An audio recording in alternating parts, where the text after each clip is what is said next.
Hello dear friends, welcome back to your educational platform DElEd teachers. कैसे हैं आप सभी? आई होप आप सभी बहुत अच्छे होंगे। तो आज की क्लास है आपकी बाल विकास की। बाल विकास यानी कि सीडीपी। और सीडीपी डीएलएड फर्स्ट सेमेस्टर में आपका फर्स्ट पेपर है, जो कि आपका 50 मार्क्स का है।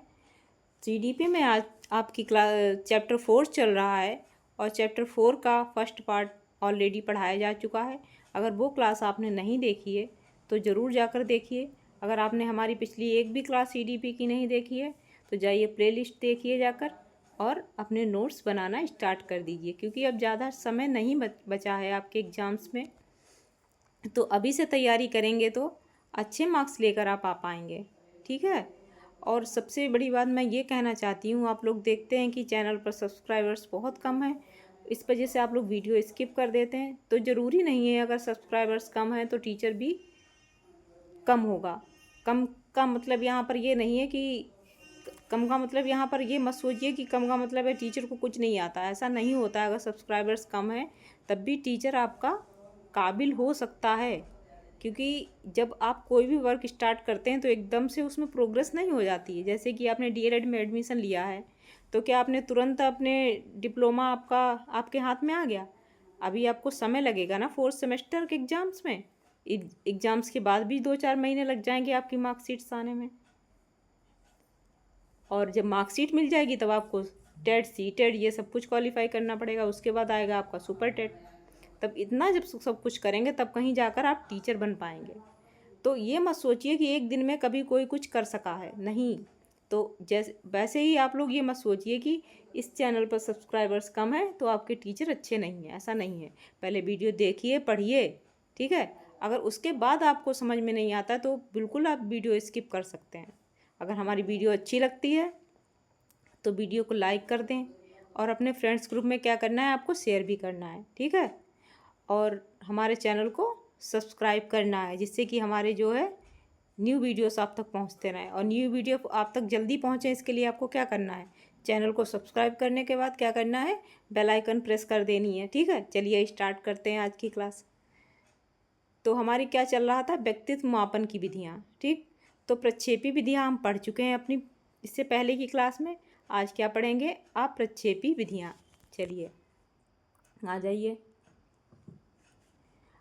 अप्रक्षेपी विधियाँ 3 प्रकार की होती हैं। कितने प्रकार की होती हैं? 3 प्रकार की होती हैं।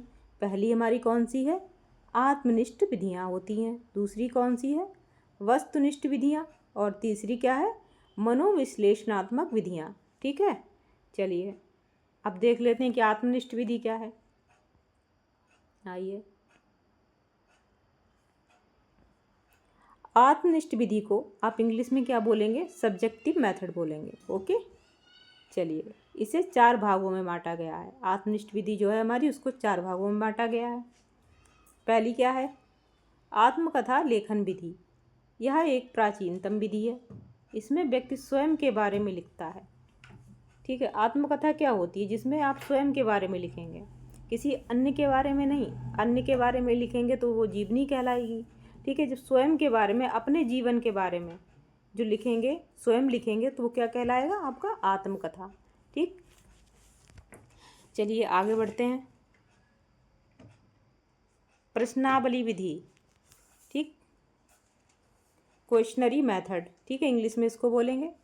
देखिए, इस विधि में एक प्रश्नावली प्रस्तुत की जाती है। क्या किया जाता है इस विधि में? एक प्रश्नावली प्रस्तुत करते हैं जिसमें 100 से लेकर 500 तक प्रश्न होते हैं। कितने प्रश्न होते हैं? 100 से लेकर 500 तक। इसके उत्तर हाँ या नहीं में दिए जाते हैं, ठीक। यह विधि व्यक्तित्व मापन की सबसे अधिक उपयोगी विधि है, ठीक है। व्यक्तित्व मापन की सबसे उपयोगी विधि है ये। चलिए, ठीक है, आगे आ जाइए।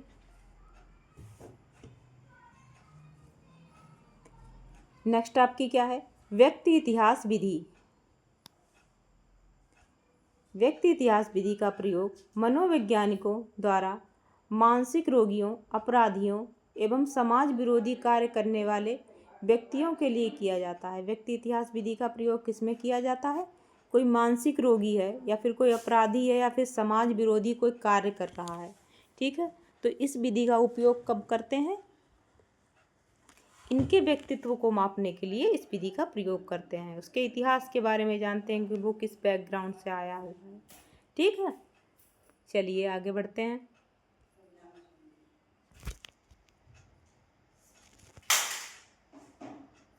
हमारी फोर्थ क्या है? साक्षात्कार विधि। ठीक, साक्षात्कार को इंग्लिश में क्या बोलेंगे? इंटरव्यू। ओके, विधि को मेथड बोलेंगे। ओके, चलिए आ जाइए। साक्षात्कार विधि एक ऐसा तरीका है जिसमें जानकारी प्राप्त करने के लिए व्यक्ति से सीधे सवाल पूछे जाते हैं और उनके जवाब सुने जाते हैं।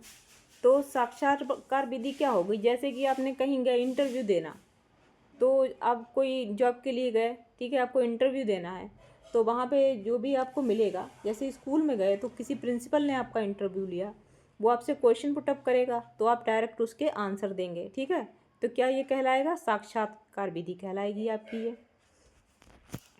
ठीक है, चलिए आगे बढ़ते हैं। वस्तुनिष्ठ विधियाँ, ऑब्जेक्टिव मेथड क्या होता है, चलिए देखते हैं। वस्तुनिष्ठ विधि से तात्पर्य ऐसी जानकारी या ज्ञान से है जो तथ्यों, साक्ष्यों या बाहरी वास्तविकता पर आधारित हो। ठीक है, कैसा है? जो तथ्यों पर, साक्ष्यों पर और बाहरी वास्तविकता पर आधारित हो, वह क्या कहलाती है? आपकी वस्तुनिष्ठ विधि कहलाती है। आइए देखते हैं। तो आपकी वस्तुनिष्ठ विधि के प्रकार भी देख लेते हैं। ठीक है, तो इसमें पहला क्या है आपका? निरीक्षण विधि इसमें आएगी। इस विधि के प्रतिपादक वाटसन है। कौन है इस विधि के प्रतिपादक? आपकी वाटसन है। इस विधि में व्यक्ति के व्यवहार का भिन्न भिन्न परिस्थितियों में अध्ययन करके निष्कर्ष निकाला जाता है। किसी का निरीक्षण करना, ठीक है, सर्वे जिसको बोलते हैं, किसी चीज़ का आपको निरीक्षण करना है, किसी व्यक्ति के बारे में मतलब जानना है, तो उसके बारे में जो भी जानकारी आपको इकट्ठी करनी है तो उसको क्या कहलेंगे, क्या कहलाएगी? वह विधि निरीक्षण विधि कहलाएगी। चलिए आगे आ जाते हैं। नेक्स्ट आपकी है समाजमिति विधि। इस विधि के प्रवर्तक जे.एल. मोरेनो हैं। कौन है? जे.एल. मोरेनो है। इसमें व्यक्ति के समाज से संबंधित लोगों से राय लेकर निष्कर्ष निकाला जाता है। समाजमिति विधि में क्या करते हैं? जैसे कि क्या करेंगे, आपको पड़ोसी है कोई, उससे आपके बारे में जानकारी हासिल करेंगे कि आप कैसे व्यक्ति हैं, समाज में आपके क्या दर्जा है, किस प्रकार से रहते हैं, अच्छे व्यक्ति हैं या बुरे व्यक्ति हैं। तो इस विधि में ये सब पता किया जाता है। जैसे कि आपके क्या हो गया, आपने कहीं आपकी जॉब लग गई, ठीक है, तो वहाँ से आपके लिए क्या आएगा? अगर जॉब ज्वाइनिंग करने से पहले क्वेरी आती है, ठीक है, आपके बारे में पता करने के लिए, समाजमिति विधि ही ये समझ लीजिए एक तरीके से। तो आ गई थाने में कि इस व्यक्ति के बारे में पता करके बताया गया, तो मोहल्ले में एक दो आपके कांस्टेबल वगैरह आएंगे तो पता करेंगे आपके बारे में। फिर अगर आपको अच्छा पाया जाएगा तो आपके बारे में लिख के भेज दिया जाएगा, अच्छा सामाजिक व्यक्ति है। ठीक है, तो इस तरीके से समाजमिति विधि कहलाएगी है। आइए आगे देखते हैं। क्रम निर्धारण विधि। क्रम निर्धारण विधि, क्रम निर्धारण मापनी विधि देखिए क्या है। इस विधि के प्रवर्तक थर्स्टन है। कौन है? आपके थर्स्टन है। इसमें आंकड़ों को एकत्रित करके निष्कर्ष निकाला जाता है। क्या किया जाता है? आंकड़े एकत्रित क्या किया जाता है? इसमें आंकड़ों को एकत्रित किया जाता है, फिर कोई निष्कर्ष निकाला जाता है। ठीक है, इसमें प्रश्नों की संख्या निश्चित होती है। क्या होता है आपके इसमें? प्रश्नों की संख्या निश्चित कर दी जाती है कि इतने ही प्रश्न होंगे, और व्यक्ति का आमने सामने होना जरूरी नहीं होता है। क्या होता है? व्यक्ति का आमने सामने होना बिल्कुल भी जरूरी नहीं है। मापनी में केवल 5 विकल्प, कितने विकल्प होंगे आपके? 5 विकल्प। इसमें कौन कौन सा विकल्प दिया जाएगा? पूर्ण सहमत, सहमत, अनिश्चित, असहमत, पूर्ण असहमत होते हैं। इस तरीके के इसमें क्या किया जाता है? विकल्प आपको दिए जाते हैं। तो उन प्रश्नों को अगर आप देखेंगे तो आपको जो विकल्प दिए होंगे वो प्रश्न को देखेंगे, आप पूर्ण सहमत हैं या नहीं सहमत। अगर पूर्ण सहमत हैं तो क्या करेंगे? पूर्ण सहमत पर आपको टिक लग कर देना है। सिर्फ सहमत हैं तो सहमत पे कर देंगे। और अनिश्चित, आपको कुछ भी ना आपको समझ में नहीं आ रहा तो क्या करेंगे, अनिश्चित पर टिक कर देंगे। अगर आप असहमत हैं तो फिर असहमत पर टिक करेंगे, और पूर्ण तरीके से असहमत हैं तो फिर क्या कर देंगे आप, पूर्ण असहमत पे आपको टिक कर देना है। ठीक है, चलिए आगे आइए। नेक्स्ट आपका है शारीरिक परीक्षण विधि। इसमें व्यक्ति विशेष के शारीरिक लक्षणों के आधार पर उसके व्यक्तित्व का मूल्यांकन किया जाता है। क्या किया जाता है, शारीरिक परीक्षण। व्यक्ति विशेष कोई होता है जिसका मतलब ये परीक्षण किया जाता है, तो उसके शारीरिक लक्षणों के आधार पर उसका मूल्यांकन किया जाता है।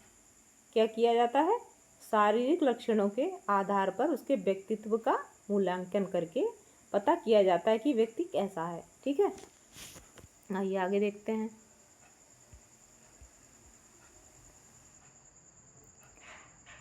थर्ड आपका क्या है, मनोविश्लेषणात्मक विधि है। देखिए ये क्या होता है, मनोविश्लेषणात्मक विधि एक चिकित्सा प्रक्रिया है। कैसी विधि है आपकी, एक चिकित्सा प्रक्रिया है ये, जो व्यक्ति के अचेतन मन, विचारों, भावनाओं और अनुभवों का विश्लेषण करने के लिए उपयोग की जाती है। ठीक है, इस विधि के जनक, एक सेकंड रुक जाइएगा, आप लोगों को दिख नहीं रहा होगा, थोड़ा सा जूम इन कर देती हूँ मैं।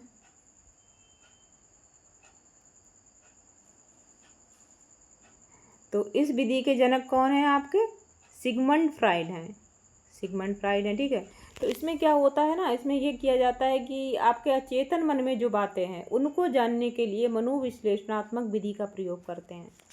ठीक,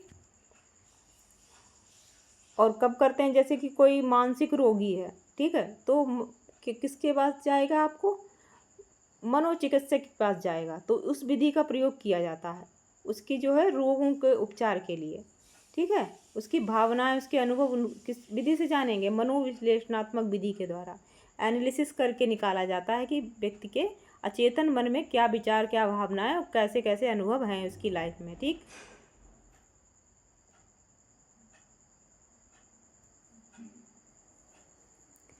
आइए आगे देखते हैं, मुक्त सहचर्य विधि। ठीक है, मुक्त सहचर्य विधि देख लेते हैं क्या है। इस विधि के प्रवर्तक सिगमंड फ्राइड हैं। सिगमंड फ्राइड हैं लिखे या थे, कोई उसमें कोई बात नहीं है, क्योंकि सिगमंड फ्राइड महोदय जो हैं आपके ऐसे व्यक्ति हैं जो हमेशा जीवित रहेंगे, अमर हैं वो। उनका शरीर भले ही ना हो हमारे बीच, लेकिन वे क्या हैं, अमर हैं। तो आप हैं और थे दोनों ही लिख सकते हैं। ठीक, इस विधि का प्रयोग सामान्यतः मानसिक रोगियों के लिए किया जाता है। किसके लिए करते हैं इस विधि का प्रयोग, मानसिक रोगियों के लिए करते हैं। इसमें मनोचिकित्सक व्यक्ति को सम्मोहित कर अर्धचेतन अवस्था में लाकर प्रश्न पूछता है। क्या कर दिया जाता है, मुक्त सहचर्य विधि में सम्मोहित कर दिया जाता है। सम्मोहित, जब वह सम्मोहन में आ जाता है व्यक्ति, तब उससे प्रश्न पूछे जाते हैं, और वो उसी सम्मोहन अर्धचेतन अवस्था में, मतलब आधा बेहोश होता, आधा जाग रहा होता, उसी अवस्था, उसे अपना होश नहीं रहता, उससे जो भी पूछा जाता है वह क्या करता है, उस प्रश्न का उत्तर देता है। हिप्नोटिज्म कहते हैं जिसको, आप लोगों ने भी सुना होगा हिप्नोटिज्म। ठीक है, जिससे अंतर्मन में छिपी इच्छाएं व भावनाएं प्रकट होती हैं। ऐसे ऐसे प्रश्न पूछे जाते हैं कि उसके मन में कैसे कैसे विचार थे, क्या भावनाएं थीं, तो वो क्या करता है, चिकित्सक, मनोचिकित्सक क्या करता है, उन प्रश्नों के द्वारा उसके मन की भावनाएं और इच्छाएं क्या कर लेता है, जानता है। ठीक है, इसके आधार पर व्यक्ति के मनोरोगों का पता लगाया जाता है। क्या करते हैं, जब उससे प्रश्न पूछे जाते हैं, उन प्रश्नों के जब उत्तर मनोचिकित्सक को मिल जाते हैं, तो उसके आधार पर क्या करता है वह व्यक्ति के मनोरोगों का क्या कर लेता है, पता लगा लेता है। ठीक है, चलिए आगे देखते हैं। आगे आपका है स्वप्न विश्लेषण विधि। ठीक है, स्वप्न विश्लेषण विधि देखते हैं क्या है। इस विधि में व्यक्ति को अपने सपनों का वर्णन करने के लिए कहा जाता है। क्या कहा जाता है, इस विधि में किसी व्यक्ति से कहा जाता है कि वह अपने सपनों का वर्णन करे। ठीक है, वर्णन का मतलब इंग्लिश में बोलेंगे एक्सप्लेन करे। ठीक है, स्वप्न विश्लेषण के आधार पर अतृप्त मतलब क्या होता, अधूरी इच्छाओं अथवा इच्छा पूर्ति में बाधक तत्वों का पता लगाकर उनका निराकरण किया जाता है। क्या करते हैं, इस विधि के द्वारा, स्वप्न विश्लेषण विधि के द्वारा व्यक्ति की अधूरी इच्छाओं का पता लगाया जाता है, या फिर जो किसी बाधा से पूर्ण नहीं हो पाई हैं, जो उसकी इच्छाएं, जो भावनाएं थी, उनका क्या किया जाता है, पता लगाकर उन बाधाओं का क्या कर देते हैं, निराकरण किया जाता है। ठीक है, निराकरण का मतलब कि सॉल्यूशन निकाला जाता है उसका। इस विधि से व्यक्ति के कुसमायोजन को भी सही दिशा दी जा सकती है। जैसे कुसमायोजन क्या हो गया, जैसे कि वे कहीं जाके समायोजन नहीं कर पाता है व्यक्ति, तो इस विधि द्वारा क्या किया जाता है, उसके समायोजन को क्या सही दिशा में लाया जाता है, वे समायोजन करना सीख जाए जिससे। ठीक है, आगे आइए। इस चैप्टर का लास्ट टॉपिक बचा है आपका समायोजन, इसको इंग्लिश में बोलेंगे एडजस्टमेंट। ठीक, आ जाइए। समायोजन का अर्थ देख लेते हैं। समायोजन दो शब्दों से मिलकर बना है, सम और आयोजन। सम का मतलब क्या है, भली बात, अच्छी तरह या समान रूप से। ठीक है, आइए। और अब हम देखेंगे आयोजन का मतलब क्या है। आयोजन का मतलब है आपका आयोजन का मतलब है व्यवस्था, अर्थात अच्छी तरह व्यवस्था करना। आयोजन का मतलब है कि किसी भी कार्य की अच्छी तरीके से व्यवस्था कर लेना। ठीक, कोई भी कार्य आप करते हैं, किसी चीज़ का आयोजन करेंगे तो क्या करेंगे, व्यवस्था तो करेंगे, कोशिश करेंगे उस कार्य को बहुत अच्छे व्यवस्थित रूप से कर ले जाएं। ठीक है, आयोजन का मतलब क्या होता है, व्यवस्था। ठीक है, आइए देखते हैं आगे इसकी परिभाषा क्या है। परिस्थितियों, वातावरण या किसी समस्या के अनुरूप अपने व्यवहार, सोच या दृष्टिकोण को बदल लेना ही समायोजन कहलाता है। क्या कहलाता है, जैसी परिस्थिति है उसके अनुरूप अपनी सोच को, व्यवहार को बदल लेना, उसके अकॉर्डिंग हो जाना, क्या कहलाएगा, आपका समायोजन कहलाएगा। स्मिथ के अनुसार देखिए इन्होंने क्या बताया है, अच्छा समायोजन वह है जो यथार्थ पर आधारित तथा संतोष देने वाला होता है। इनका क्या कहना है कि अच्छा समायोजन वह होता है जिसमें आपको संतोष प्राप्त हो। ठीक है, जो यथार्थ मतलब सत्य पर आधारित हो, इसका कोई अर्थ हो, ये नहीं कि आप मतलब जबरदस्ती कोई समायोजन कर रहे हैं। तो इनका मतलब कहने का तात्पर्य ये था कि अच्छा समायोजन वह है जो आपको संतोष दे, इसमें आप सेटिस्फाइड हों। ठीक है, तो आज क्या था, ये चैप्टर कंप्लीट हो गया है आपका। चैप्टर 4 कंप्लीट हो गया। कौन सा, चैप्टर 4 कंप्लीट हो गया है। तो आप लोग क्या करेंगे, नोट्स बनाएंगे। और नोट्स अगर नहीं बनाते हैं तो आप सोचिए, अगर आपके पास नोट्स नहीं होंगे तो एग्जाम्स टाइम्स पे क्या करेंगे, सीरीज लेकर बैठेंगे, कोई फ़ायदा नहीं सीरीज पढ़ने का। हाँ, हालांकि अगर आप सिर्फ पास होना चाहते हैं तो सीरीज आपके लिए बेस्ट ऑप्शन है, लेकिन आपको अच्छे मार्क्स लाने हैं तो क्या करना होगा, अपने हैंड रिटन नोट्स बनाने पड़ेंगे, जिसमें आपको हर चीज़ मिलेगी, हर एक पॉइंट क्लियरली समझ में आएगा, आपको कहीं भी आपको कोई कन्फ्यूज़न नहीं रहेगा। ठीक है, तो मैं हर बार इसीलिए कहती हूँ कि नोट्स बना लीजिए, आपको एग्जाम्स टाइम्स पे बहुत ज़्यादा यूज़फुल रहेंगे वो। ठीक है, तो मिलते हैं अपनी नेक्स्ट क्लास में, तब तक आप लोग अच्छे से पढ़ाई करिए। अगर कोई भी समस्या है तो हमें कमेंट करके बता सकते हैं, और हम कोशिश करेंगे कि आपकी नेक्स्ट क्लास में उस समस्या का समाधान कर पाएँ। ठीक है, अगर हमारी क्लास आपको अच्छी लगी तो क्या करेंगे, लाइक कर देंगे, और अपने फ्रेंड्स ग्रुप में क्या कर लेंगे, शेयर करेंगे, और चैनल को सब्सक्राइब करना है आपको। ठीक है, तो मिलते हैं अपनी नेक्स्ट क्लास में, तब तक आप लोग अच्छे से पढ़िए, अपना ध्यान रखिए। ठीक है, bye bye, see you soon, take care.